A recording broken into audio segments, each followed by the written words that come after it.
Hello everyone! Today we're going to explore a very useful topic that will help you sound more natural in English, the second conditional. We'll see what it means, how to form it, and some tips to use it correctly and naturally. So without further ado, let's get started with today's lesson. We use the second conditional in several ways. To talk about things that aren't real but we wish they were, to ask hypothetical questions or make assumptions, to give advice in an indirect or polite way, or to explain why we cannot do something. Before we look at the different uses of the second conditional, let's see how it is formed.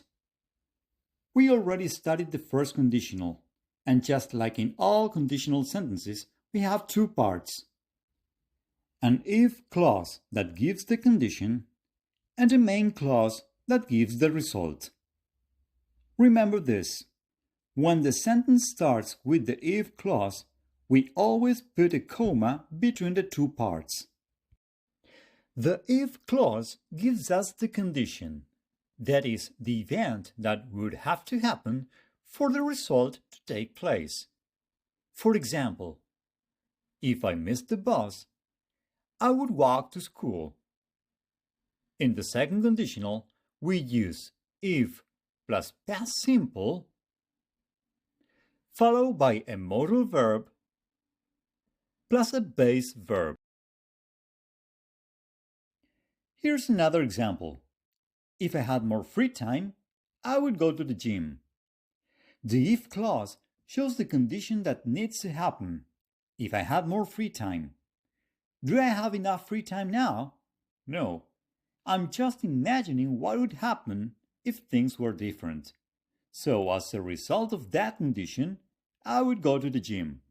Right now, it's impossible, but it could happen in the future. So we use the second conditional to talk about things that are impossible right now in the present, or very unlikely but not impossible in the future. It's like imagining that if something happened, then something else would happen.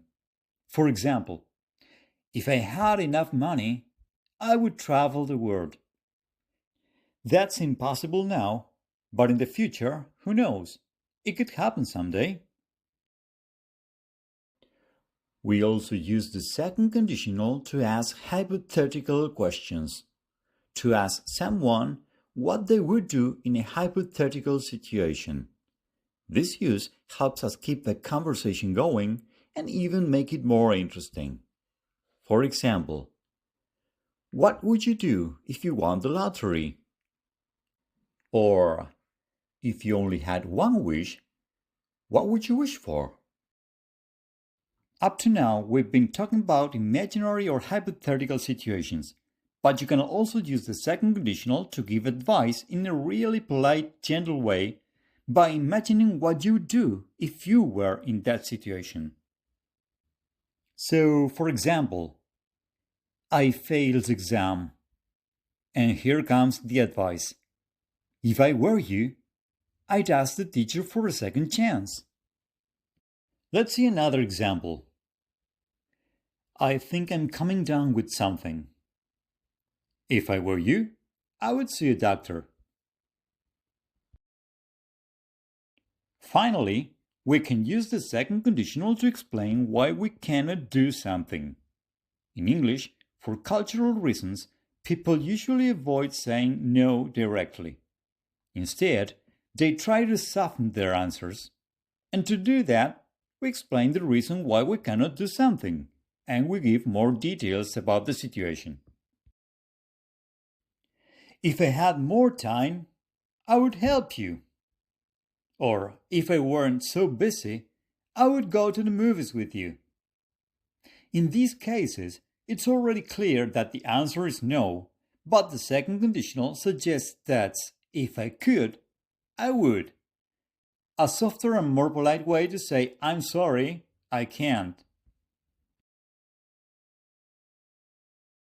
To finish with this micro lesson, let's go over the main points.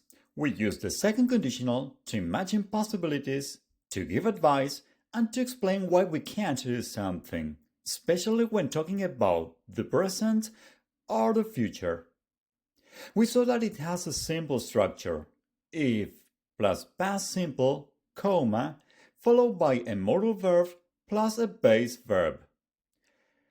You can review these concepts and examples anytime, and we'll keep practicing and exploring more about the second conditional in our next class.